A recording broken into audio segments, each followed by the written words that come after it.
Assalamualaikum warahmatullahi wabarakatuh. Perkenalkan, nama saya Isa Nabia. Saya hari ini ingin mempresentasikan bisnis plan saya tentang produk saya yang berjudul Sandwich Chocolate Millennial. Jadi jenis usaha saya itu namanya Sandwich Chocolate Millennial. Jenis usahanya home industry, beralamat di Jalan Insinyur Haji Juanda, nomor 104, RT 34, Kelurahan Simpang 3 Sipin, Kecamatan Kota Baru, Kota Jambi, Provinsi Jambi, kode pos 36126. Penanggung jawabnya adalah saya sendiri.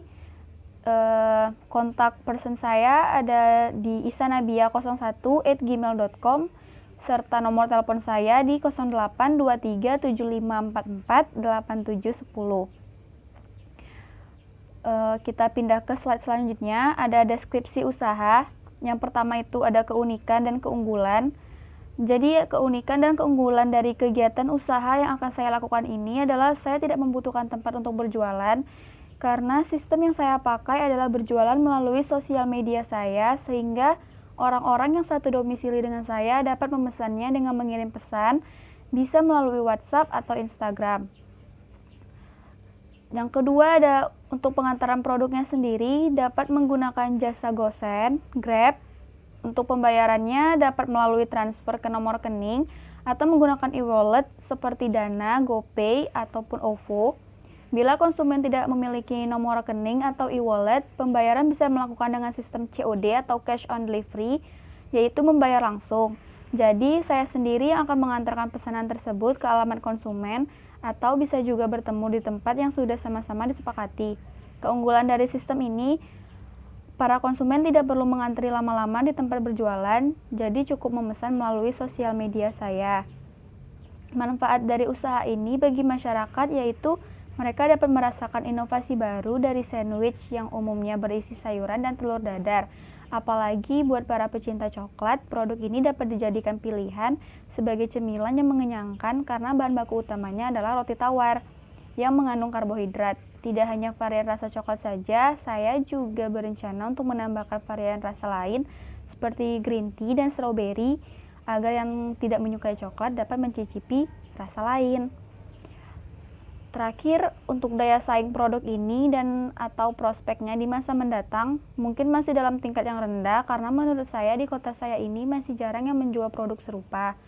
Untuk kedepannya tidak menutup kemungkinan produk ini akan dijual oleh banyak orang jika memiliki banyak peminat. Kita pindah ke slide selanjutnya, ada rencana operasional usaha. Yang pertama itu ada pelaksanaan produksi, terdiri dari bahan baku. Untuk produk, ada roti tawar, tepung terigu, tepung roti, coklat batangan, dan green tea batangan. Selanjutnya ada langkah-langkah pembuatan produk. Produknya sendiri diproduksi dengan cara mencetak 2 lapis roti tawar dengan bentuk yang diinginkan oleh konsumen. Namun normalnya saya akan menggunakan bentuk bulat atau hati, lalu di antara 2 lapis roti tersebut, saya isi dengan coklat batangan yang sebelumnya sudah saya potong-potong. Lalu saya rekatkan kedua roti tersebut dengan cara pinggir roti tersebut direkatkan satu sama lain dan dimasukkan ke dalam tepung terigu yang kemudian dibaluri dengan tepung roti. Langkah terakhirnya adalah menggoreng sandwich tersebut ke dalam minyak panas sampai matang. Lalu ada langkah-langkah pengemasan produk. Untuk soal pengemasan, saya berencana menggunakan tempat makanan dengan bahan kardus agar ramah lingkungan. Yang saya berikan tambahan tisu dan 1 gelas air mineral kemasan, jadi produk ini dapat dinikmati di mana saja tanpa khawatir. Lalu ada sistem pemasaran produk. Produk dipasarkan melalui promosi di berbagai sosial media saya, serta memungkinkan untuk memakai jasa paid promote agar produk saya dapat dikenal di masyarakat luas. Lalu terakhir ada evaluasi penjualan. Evaluasi penjualan dilakukan untuk mengetahui perkembangan produk dari awal produksi sampai akhir produksi. Pelaksanaan proses produksi sendiri akan dilaksanakan di rumah saya sendiri sehubungan dengan rencana saya yang tidak membuka tempat berjualan. Lalu kedua ada struktur organisasi. Berhubung ini adalah jenis usaha home industry, saya berniat menjadikan saudara saya dan teman-teman rekan saya sebagai tim marketing dari produk ini dengan saya sebagai manajernya.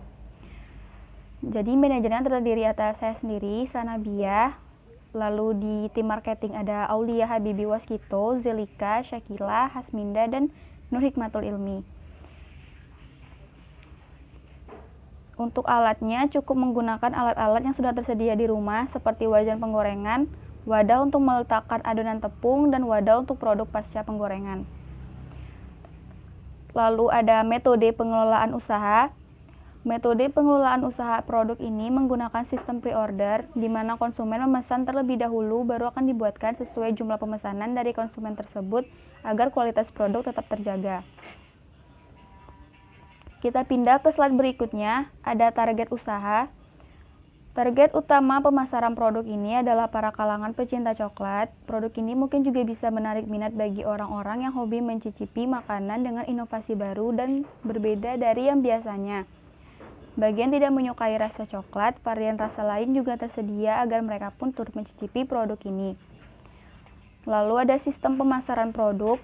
Sistem pemasaran produk ini melalui sosial media seperti yang sudah saya jelaskan tadi. Untuk sistem distribusinya sendiri menggunakan jasa kirim seperti GoSend dan Grab, serta dapat diantar langsung oleh saya sendiri. Konsumen juga dapat menjemputnya ke alamat rumah. Soal harga produk mungkin akan dibanderol dengan harga Rp10.000 tergantung varian rasa yang dipesan. Lalu ada promosi produk yang mungkin dapat juga dilakukan dengan bantuan tim marketing, dapat juga dilakukan dengan menggunakan jasa paid promote dan endorsement agar produk ini dapat dikenal oleh masyarakat luas atau memberikan promo buy one get one setiap pembelian pertama produk ini. Lalu ada konsumen sasaran yang masih dalam batasan, yaitu yang berada satu domisili dengan saya. Begitu juga dengan wilayah pemasaran masih hanya dalam kota saja karena jika dikirim ke luar kota dikhawatirkan kualitas produk menurun.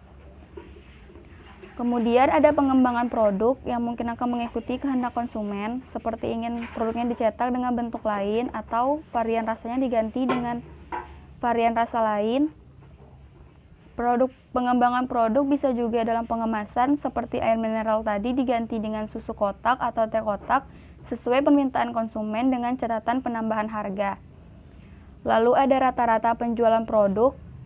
Ini ditargetkan dengan 10 produk dalam sehari dikarenakan usaha ini masih tergolong sangat baru, yaitu yang jika dikalkulasikan dalam per minggu berkisar 30 produk dengan 3 kali produksi atau dengan kata lain 3 kali dalam seminggu. Kita pindah ke slide berikutnya, ada analisis usaha. Yang pertama itu ada strength atau kekuatan. Saya menawarkan produk makanan dengan harga yang ekonomis namun mengenyangkan. Saya menawarkan inovasi baru dari sandwich yang biasanya diisi dengan sayuran dan telur dadar. Lalu ada bahan baku utama dari sandwich ini yaitu roti tawar yang mengandung karbohidrat. Keempat ada varian rasa utama yaitu coklat yang juga bagus untuk meningkatkan suasana hati yang sedang buruk. Kedua ada weakness atau kelemahan. Yang pertama tidak adanya pengalaman dalam memulai usaha merupakan kelemahan saya yang harus saya atasi. Lalu ada produk makanan ini juga mungkin dapat dibuat oleh semua orang. Yang ketiga ada opportunity atau peluang. Kebanyakan orang pasti menyukai coklat. Dari berbagai kalangan, coklat masih memiliki banyak penggemar sehingga memungkinkan produk ini memiliki banyak peminat. Yang kedua, melihat sandwich yang dijual di pinggir jalan, masih jarang yang menjualnya dengan variasi coklat sehingga memungkinkan tingkat persaingan masih rendah. Keempat ada threat atau ancaman. Semakin banyak orang yang mengenal produk ini dapat menyebabkan semakin banyak penjual yang menjual produk makanan serupa. Tantangan bagi saya untuk terus berkreasi dengan produk ini yang mungkin akan menambah variasi lain seperti rasa green tea dan strawberry. Lalu ada keacuhan konsumen terhadap produk makanan ini juga dapat menjadi ancaman bagi saya karena mereka mungkin masih belum yakin dengan produk ini sehingga memilih untuk membeli sandwich yang umumnya diisi dengan sayuran dan telur dadar.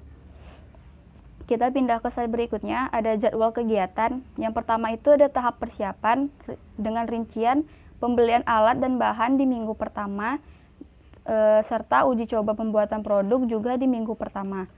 Yang kedua ada tahap produksi dan survei dengan rincian kegiatan produksi dalam skala kecil dilakukan di minggu kedua dan ketiga. Survei peminatan konsumen juga dilakukan di minggu ketiga. Lalu ketiga ada tahap pemasaran dan ekspansi dengan rincian kegiatan penjualan online dilakukan di minggu kedua sampai di minggu ke-8, menggunakan jasa paid promote di minggu ke-4 dan minggu ke-7, dan mengadakan promo di minggu ke-7 dan minggu ke-8. Terakhir ada analisis dan evaluasi usaha dengan rincian kegiatan analisis hasil usaha dilakukan di minggu ke-9 dan evaluasi hasil usaha dilakukan di minggu terakhir, yaitu minggu ke-10. Kita pindah ke slide berikutnya. Slide terakhir ada rencana biaya. Anggaran lokasi biaya ini terdiri dari biaya produksi, biaya pengemasan produk, biaya alat produksi, biaya promosi, dan biaya perjalanan. Dengan rincian sebagai berikut. Biaya bahan habis pakai 1 kali produksi terdiri dari roti tawar yang harga persatuannya diperkirakan 10.000 dengan membeli dua pak dengan harga total 20.000. Lalu ada coklat batangan ukuran kecil yang diestimasi dengan harga 10.000. Green tea batangan ukuran kecil yang juga diestimasi dengan harga 10.000. Lalu ada tepung terigu yang per kilo diestimasi dengan harga 7.000. Dan tepung roti yang diestimasi dengan harga 9.000 per kilo. Lalu kedua ada biaya pengemasan, air mineral yang ukuran kecil, harga persatuan 500 dengan kuantitas 10 dengan harga total 5.000. Kedua ada tisu satuan dengan harga total 4.000, kemasan kotak yang dijual satuan dengan harga total 10.000. Ketiga ada biaya alat produksi. Estimasi wajan penggorengan ukuran kecil 50.000, wadah adonan 8.000, wadah produk pasca penggorengan 8.000, spatula 10.000, kompor gas 350.000, serta gas 20.000. Lalu ada biaya promosi. Estimasi biaya Rp15.000, dan terakhir ada biaya perjalanan pada minggu pertama sampai minggu ketiga diestimasi dengan harga Rp10.000. Selanjutnya ada prediksi perkembangan usaha. Biaya bahan habis pakai 1 kali produksi Rp56.000, biaya alat yang digunakan Rp454.000, biaya marketing Rp15.000, biaya perjalanan 1 kali produksi Rp10.000, yang jika dikalkulasikan dengan total harga Rp535.000. Modal awal usaha produk ini dapat memproduksi sebanyak 30 produk. Karena memakai sistem pre-order untuk 1 minggu, produksi akan dilakukan 3 kali, yang mana artinya bisa 3 hari dalam seminggu. 1 kali produksi ditargetkan dapat menghasilkan 10 produk di luar permintaan konsumen. Artinya, dalam seminggu bisa menghasilkan sekitar 30 produk. Untuk 1 kali produksi dengan penetapan harga yaitu Rp10.000 untuk 1 produknya, bisa menghasilkan Rp100.000 dengan keuntungan sekitar Rp34.000 per setiap produksi. Apabila ingin modal kembali, jumlah modal awal usaha dibagi dengan keuntungan setiap produksi menghasilkan kesimpulan bahwa produksi ini harus dilakukan sampai 16 kali produksi, atau dengan kata lain 5 minggu produksi agar modal kembali. Demikianlah hasil presentasi saya hari ini. Lebih dan kurangnya mohon dimaafkan. Saya ucapkan wassalamualaikum warahmatullahi wabarakatuh.